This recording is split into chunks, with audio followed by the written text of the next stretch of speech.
অর্থকষ্ট, দুঃখ আপনারা প্রচণ্ড পরিমাণে পাচ্ছেন। অর্থকষ্ট রেখে আপনাদের সমস্যার সমাধান হবে না, এটা কি হতে পারে?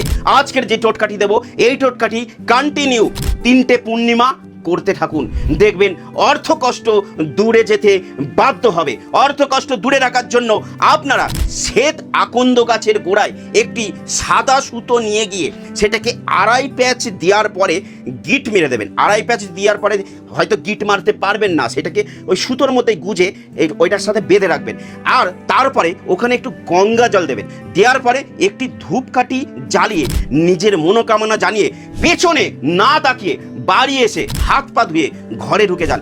বন্ধুরা, 3 পূর্ণিমা যদি এই টোটকাটি করতে পারেন, গ্যারান্টি দিয়ে বলছি অর্থকষ্ট দূরে যেতে বাধ্য হবেই হবে। মনে রাখবেন, আমার টোটকা কিন্তু ধন্বন্তরী টোটকা। এই টোটকায় 100% উপকার পাবেন। ভালো থাকুন, সুস্থ থাকুন।